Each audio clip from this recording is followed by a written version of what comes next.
Добро вечер.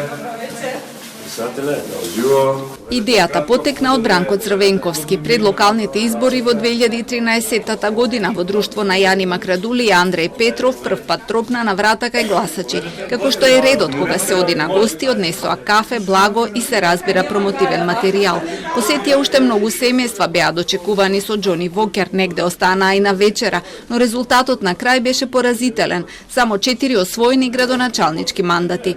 Праксата збогатена со локум ја продолжија и на следните избори, кои повторно ги изгубија, но третиот обид од врата на врата успеа. Во 2016 година победија и оттогаш пред секои избори по 6000 тимови одат нагости кај гласачите. Подосна идејата ја преземаа и од ВМРО, ДПМН и ДУИ.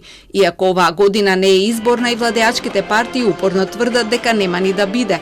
Сите се на терен веќе со месеци. СДСМ кампањата ја засилија деновиве откако тргнаа рамо до рамо со граѓаните во црвени елеци. Новиот изглед на социјалните мрежи беше дочекан со хумор. Цаци да дојде на главна каса. Го сакам кам во поштенско сандаче. Да кренат уште еднаш платите на функционерите, па СДСМ да си купат и ракави за елеците, не вака коза на риби да шетаат.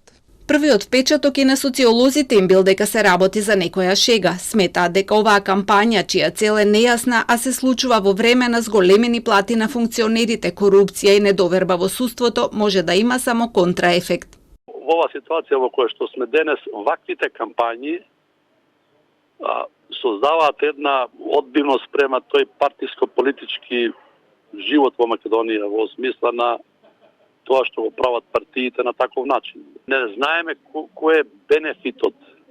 Ако е бенефитот едно психолошко, би рекол, растеретување, растоварување на населението, оти ние сме сите на некој начин во таа смисла доста напнати, нестрпливи, доста сме фрустрирани. Тога мислам дека ефектот ќе биде обратен.